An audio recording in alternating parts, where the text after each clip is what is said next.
Welcome to David vs. Film. I am David, yo soy David, and tonight I'm going head-to-head with part 2 of the ultimate Miriam Margolyes experience. A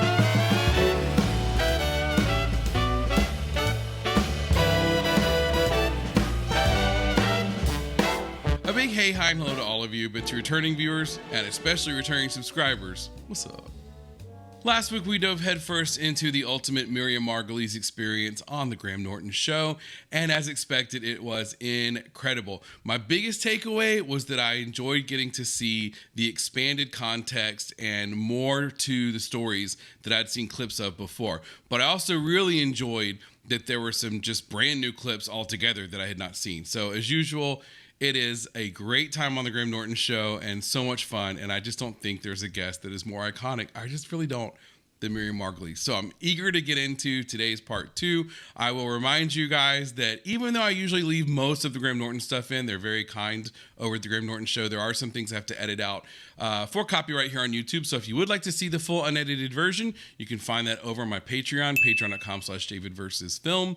I also have access to my Discord server over there where we talk about this show and other things on the channel. Polls where we vote on your favorite movies and shows to watch, plus much more. So please check that out if you would like. I always appreciate you watching here on YouTube. Please subscribe.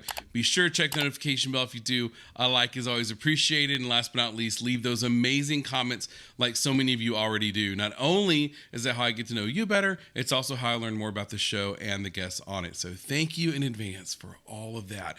But for now, boys and girls, let us steel our nerves and prepare ourselves for more amazing Miriam Margolyes on the Graham Norton Show. Being in LA, being in kind of big hit show, I mean, people must treat you very differently. Not really, no. You're going to do something like, you're going to like the Golden Globes, I mean, that must be... Yeah, I mean, I'm still at a stage where I'm deeply excited when I see, like, a famous person, like, standing behind Drew Barrymore in the queue for the toilet at the Golden Globes. And it's a bit like, oh my God, that looks like Drew Barrymore. It is Drew Barrymore standing there that close that I could touch and knowing what she was about to do in like 5 minutes. Well, you couldn't be sure. You couldn't be sure. Well, true. Unless you did that thing that Italian men do and go... What do Italian men do? Yeah, I mean, I sort of had to be told to sort of do things like the whole manicure and the pedicure thing. I mean, I was told, so you're gonna have a mani-pedi. And I went, I don't even know what language you're speaking to me. That's from Tingo. I don't know what that is. And then it was like a manicure and a pedicure. And I was like, well, no, I'll just slap a wee bit of polish on. I'll be fine. It'll be all right. And she was like, no, you're gonna have a manicure and a pedicure. You're not going like that. And I was like, all right, okay then. So I ended up quite enjoying it because it made me sit still for an hour. I'm not very good at sitting and doing nothing. So I invariably have like smeared nails and things, but it made me sort of sit there. But funny I should be talking about the manicure and pedicure. I now have a fucking fungal toe because of the manicure and the pedicure. Oh, no. What, you caught something? I just did that there so that could get bleeped. Sport. One for Christine. So you caught it off what? Like the water or something? Well, I think from like a little tool that was being used in my nail, and I've got like a kind of tail. Tail? I've got quite a fungal infection. I've got a nail that kind of looks like a sort of dinosaur's foot. Well, you know, one of the problems about Hollywood is those spa baths that you go in. Right. You know, you should never go in a spa bath. What is a spa bath? What, with your whole body in a spa You know, bath? where people or go like a in hot tub. A hot tub. Yeah, yeah. Terribly dangerous. I can imagine, because I don't imagine they clean the water. They don't, in those and things. people do things in those hot tubs. I can imagine. You I agree, can't Miriam. imagine. I mean, you just can't. I would steer really clear of all that stuff. Yeah, I know. No, I'm quite serious. No, I know. Because germs, especially vaginal germs, flourish. Here we go. Here we go. Flourish in hot water. If you have cold... I'm saying, I'm really not regretting the gay thing right now.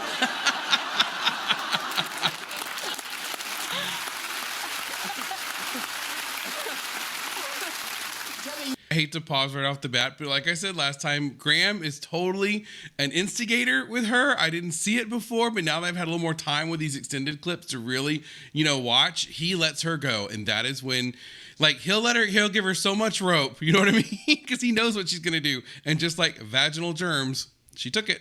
You get to do your natural Cockney voice in this, don't you? I do. I get to do my my old accent, before Rd accent, which is great. But then actually she becomes, she speaks very, very well at the end because she's an actress and she picks it up very easily. But when you went home with your new Rada voice, Gravesend were not keen, were they? No, well, the family weren't. You can't get away with it with my family. They just put me right in my place. I bet they're very proud of you, darling. They are very proud. I bet of they me, are, yes. so they should be. Yeah, they are. But it's different when you're working class, and you come back speaking posh.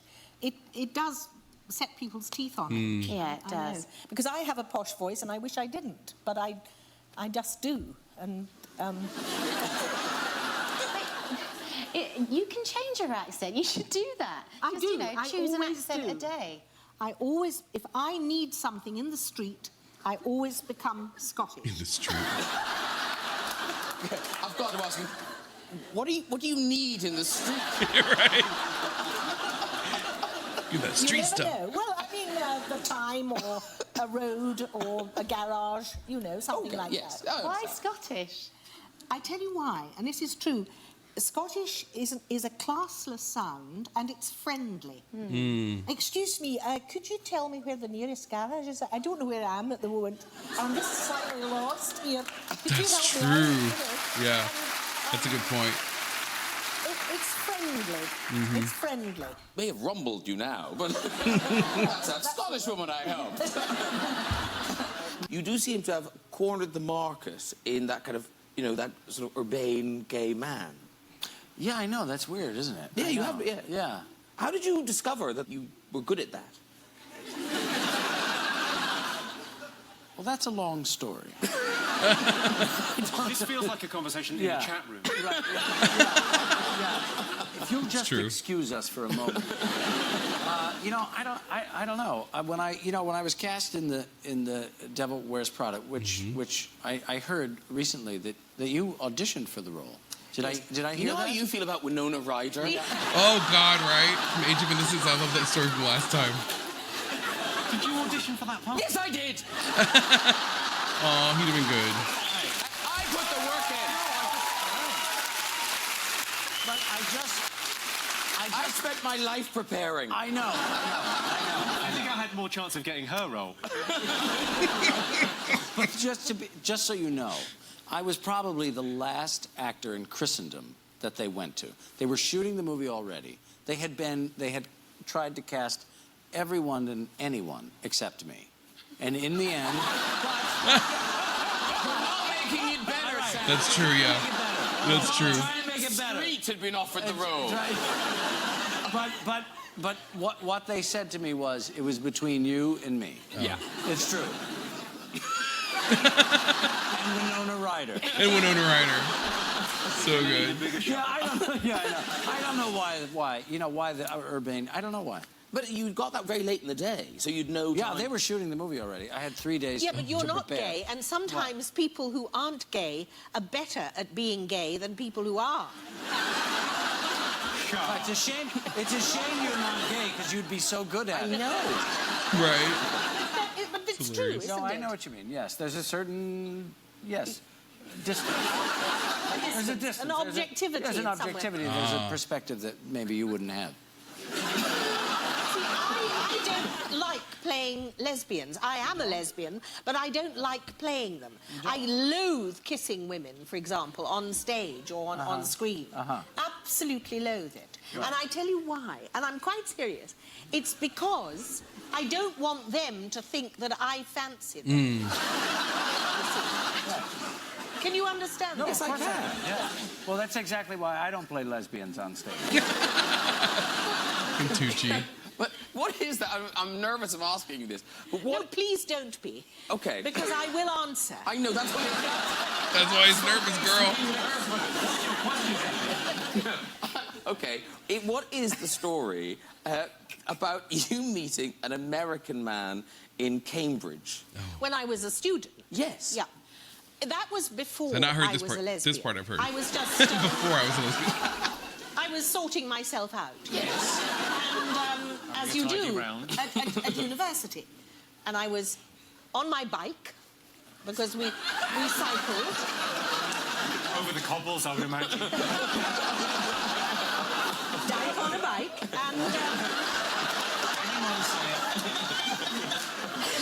and we stopped at the traffic lights.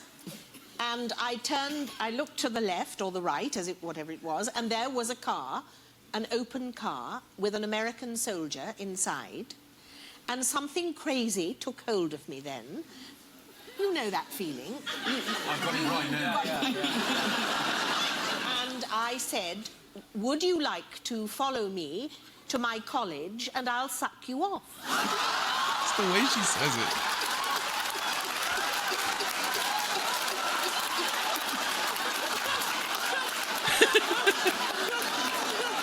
Great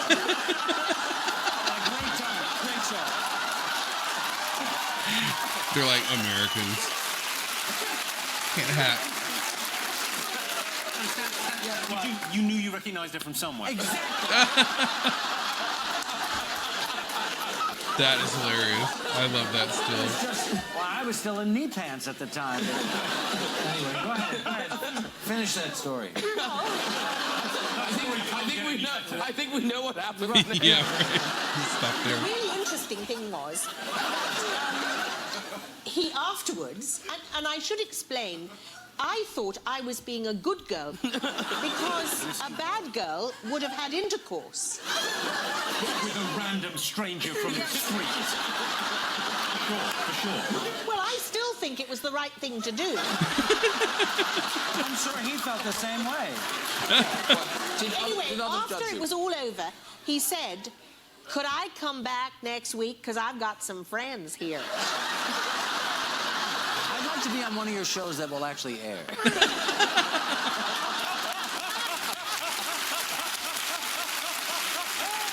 So a couple of things, because I got to stop there for a second. Yeah.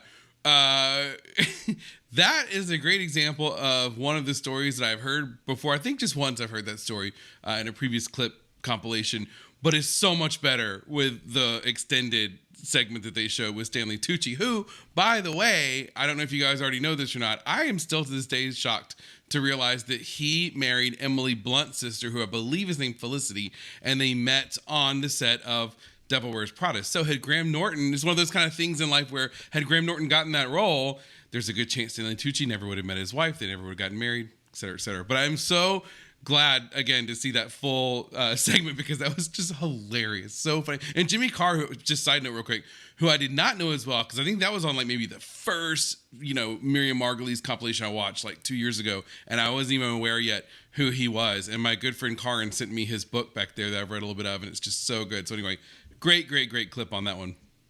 For the biggest action star of them all, not Sylvester Stallone, Arnold Schwarzenegger. Arnold Schwarzenegger. Yes, I worked with Arnold Schwarzenegger, which was a horrible experience.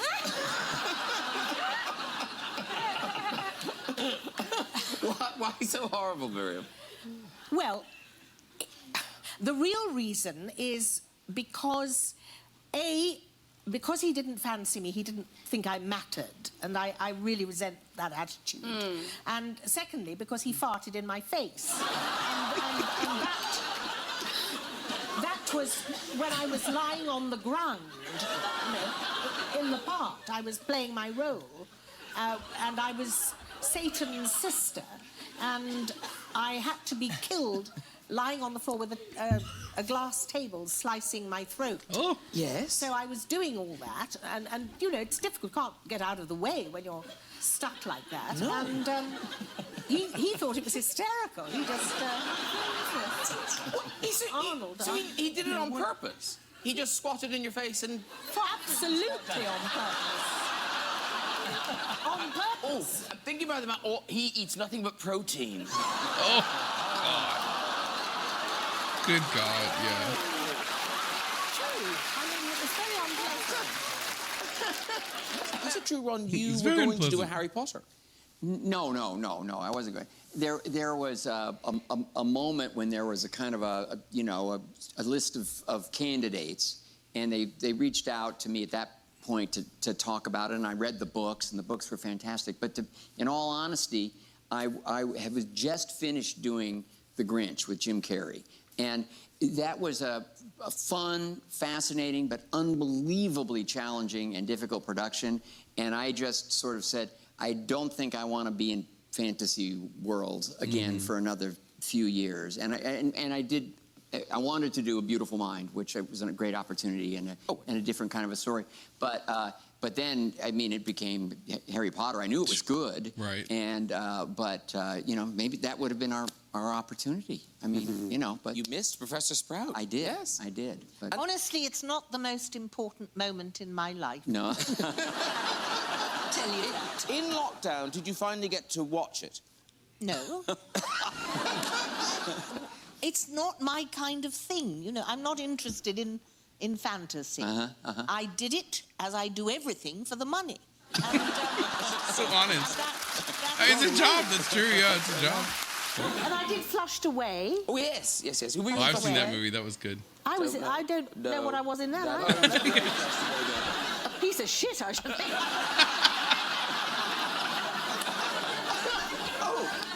Talking of that, tell us the story about when you went to Martin Jarvis's Oh, house. it's so embarrassing. That I hope this is not going to offend people. Actually, I hope it is, but I'm about to say, right?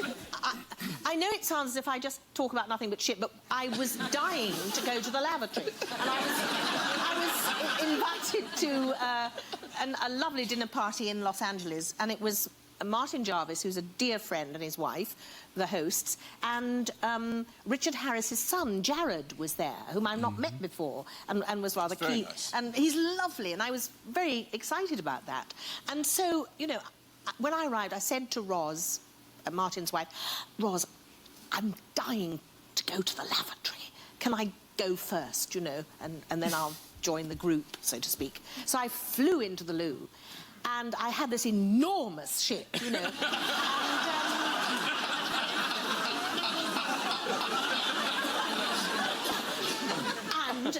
then I flushed the loo and washed my hands, and it didn't go down. It didn't go down, it wasn't going down. And then I made this terrible mistake. I flushed the loo again. Yeah. And it not only didn't go down, it sort of bubbled up to meet me,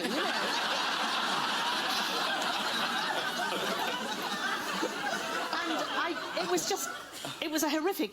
I mean, it didn't... What I was afraid of was that it would surge over the bowl. Yeah, right. And circle away. Here's Miriam now. But the thing is, I'm such a coward. I didn't know what to do, so I backed out of the loo, closed the door, and I went in, and instead of saying, how do you do? It's lovely to meet you. I've always wanted to meet you, and all that sort of thing, I said, I've blocked the loo with my shit, and I don't know what to do. That was my introduction to Gareth. But now, in terms of, Hilarious. getting in trouble, Boy George, it strikes me you're still quite unfiltered. Yeah. Marilyn always talks about my friend Marilyn always talks about my perfectly crafted public image. I'm like, where? Yours, maybe, but not mine. I am unfiltered. I like to be honest. I like to be myself, and then I've got no one else to blame if I say something. I feel like I'm one of the last people left with an opinion in my business. Yeah. Because everyone writes on Twitter, these are not my opinions. And I'm like, no, these are my opinions, absolutely. And they might change tomorrow. I may not, why do we have to make everyone stick to their opinions? Because opinions should be changed. Yeah. Maybe not at 82, because you know what you want, and you sound like you're very decisive. I am decisive, but I can change my mind. It's a beautiful thing to go, actually, I'm wrong. Yeah. Do you know what? I'm wrong. Yeah. It is. A lot of the time, shockingly. Well, this thing about trans. Now, people always say, oh, you mustn't talk about trans. Well, fuck that. I'm going to talk about it. I was very keen on grammar. And so when people started talking about pronouns and that they wanted them and not he, she, I thought, what the hell, what are they talking about? It's clear, it's grammar, it's the structure of language. But I met a wonderful actress in Australia, Zoe Tarakis. Do you know who I mean? She's a brilliant actress. And she's trans, and she had a discussion with me about it, and she said, what does it matter to you if you can make somebody happy by calling them they instead of he or she? Why not do it? And I thought, that's right. It doesn't matter about grammar. If you can make someone happy and give them a sense of themselves, then do it. Absolutely. And so I'm now somebody who uses they and all the rest of it. Whatever they want me to say, I'll say it. Because I have to say, one of the things I'm really impressed by you, when you do your travel programmes, particularly that one where you went around Australia in a van. Which I want to see, by the way. You end up in situations, and sometimes you said things that people didn't want to hear. But then what was amazing was that you listened to them. You were very kind of open to what they were saying to you. But you should be. Yeah, no, absolutely. You should be. Yeah. And I mean, you do that. You listen to people. I do. And you react. You react. But it's wonderful to do that. And when you get the chance to travel and talk to people, I think it's a marvellous thing. You know, when you're my age, and, you know, you've a long way to go yet before you are, but when you do documentaries and you meet people that way, it's fabulous. Yeah, yeah. Have you got a foreskin? Loads of them. What a transition. I collect them. You know, there's that cream now that you can get that's they make because foreskin. Can I just say that shout out to your daughter's in. I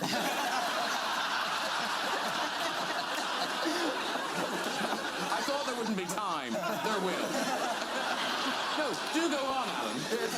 There's a potion that you could get for your face that's made from foreskins. What? Yes. I wonder what they did with them. Yes. You send them off and, you know... Well, I'm feeling a bit divided about foreskins, actually. Why?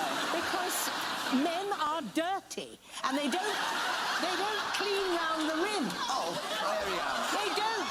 I'm sorry. Do you know the word smegma? Oh, my God.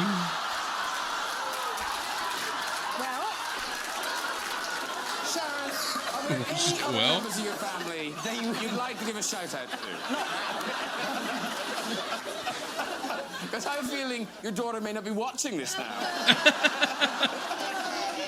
Lots of the stories you've told on the show. Oh my God, that's are hilarious. here. That's really good. That was funny. The first story you ever told on the show, about 20 years ago, is in the book. It's the one where you park on a double yellow line for a few moments. Do you know the story I mean? Oh, yes, yes. Well, that had its repercussions, of course, because, well, I mean, I parked on a double yellow line in Shaftesbury Avenue.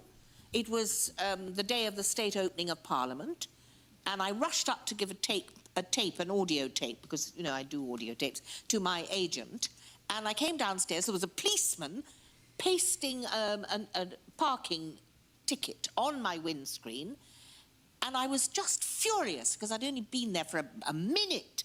And so, you know, I tore it off the windscreen and I said, "You've got a dick that small." Because I thought the best thing is to insult him as quickly as possible. Sure. Of course. And he took umbrage, didn't like it, and he arrested me for breach of the peace and parking on a double yellow line. And... then he called for help from other policemen, and there were lots about because it was the state opening of Parliament, and, you know, they're mingling around. And so I was taken in a police car to Bow Street Police Station.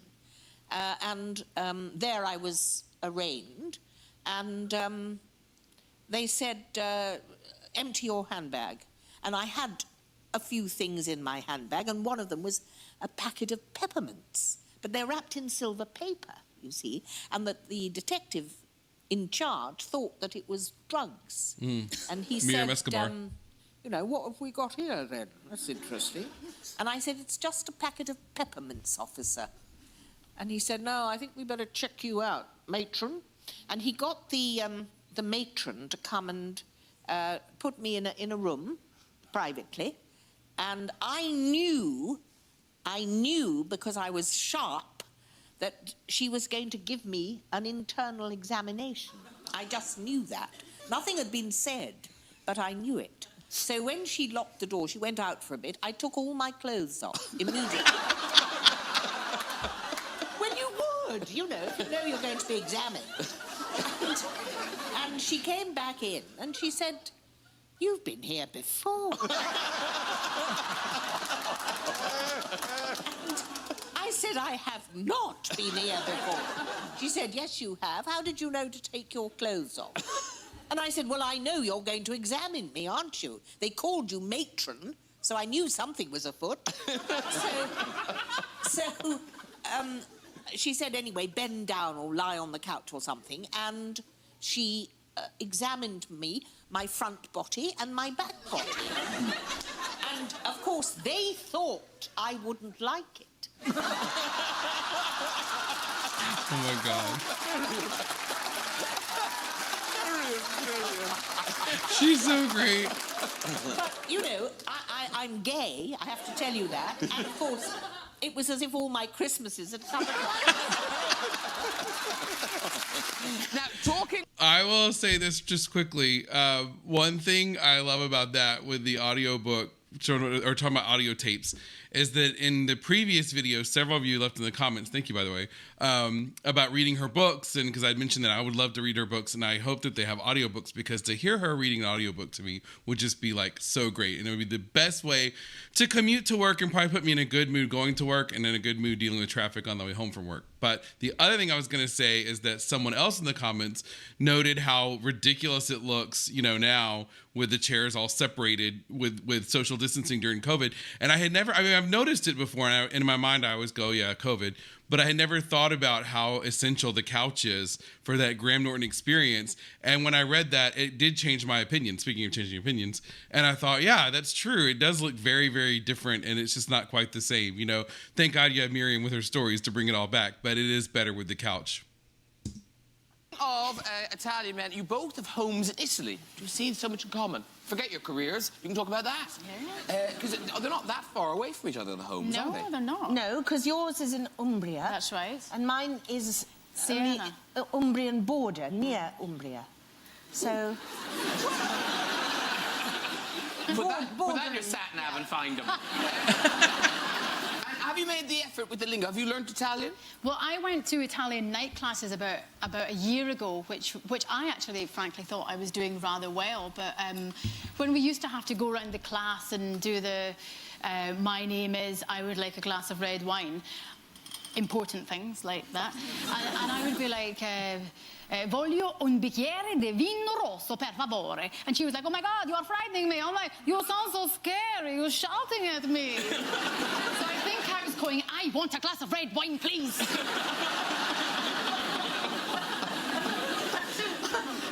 And do you think it's true what they say about Italian men? Have you had run-ins with Italian men? Well, the nearest I've got to an Italian man is when I was much younger and I used to wear skirts, they used to lie on the floor in the lifts to look at my skirt.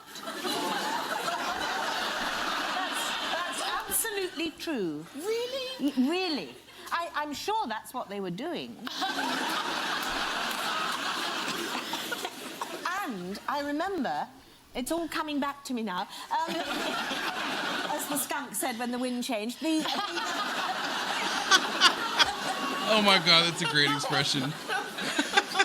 I remember being in an Italian bus and a man frotting against me. A man whatting? Frotting. It's a very useful word, F-R-O-T-T-I-N-G, frotting. It means sexually rubbing. Someone else would frot you. You wouldn't frot I wouldn't yourself. frot anybody. And he was rubbing against me. Oh dear. You know, it's sort of like... happy ending, or? I'm not sure. I didn't look. I didn't check. Your stop might have come before that. It happened to me once in London, actually. I'm warming to my theme, and... walking on the tube, and a chap pushed his erection into my bottom.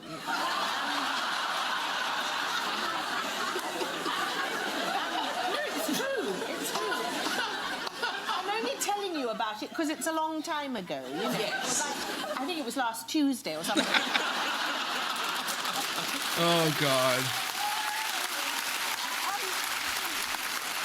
I thought that the only way to stop it was to call attention to it very loudly. And I did. I said, will you take your cock out of my arm? Oh, my God. I don't want to put you on the spot. And that's time. As the therapists say, this is better than therapy, in my opinion, honestly. Miriam Margolyes is the only therapy you need if you get therapy through humor, because my God. But yeah, it's a good place to stop for today for part 2, and then we'll do a super-sized part 3 to finish it out next time.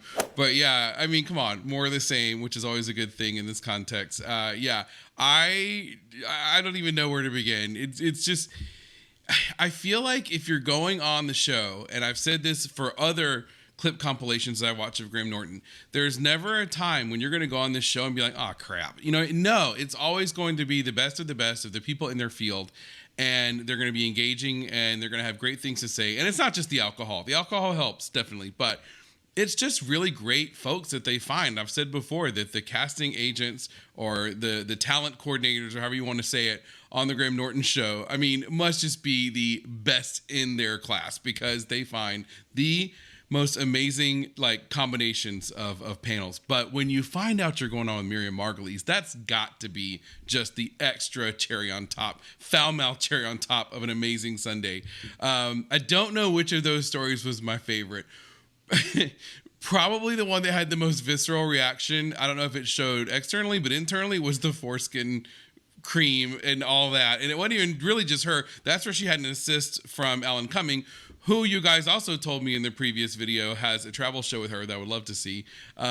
So yeah, just so amazing. And as usual, I mean, hey, I have to give all the major thanks to you guys for coming on the journey with me today. Thanks for checking out this video. Please stick around for the next one. I'll have it coming up probably about a week. This is my holiday treat to myself, okay? This is a Miriam Margolyes gift that I'm giving to myself to watch this big compilation. And I have to say thank you to so many of you, like John Fitzgerald is one of them who recommended this clip show to me. A couple of you others that you know who you are, and it's so wonderful. But John especially was the one when it first dropped, he was like, you gotta check this out. And then after, have you checked out the Miriam Margolyes clip show? Do you have any plans for it? So thank you to John. But again, thank you to all you guys who recommended this particular one and all of the Graham Norton recommendations that you guys have given me over the years. It has truly been entertaining, to say the least. So I hope that you guys have a great rest of the day/night. If you're not watching our Family Stone reaction we have coming up, then this will be the last video before Christmas. So for you guys that celebrate the Christmas holiday, I want to say Merry Christmas to you, but happy holidays in general to everyone. I hope that you have a wonderful day and couple days actually with friends and family and good food and good wine and good shows and everything else in between. So thank you again. I will see you guys next video. Have a good one.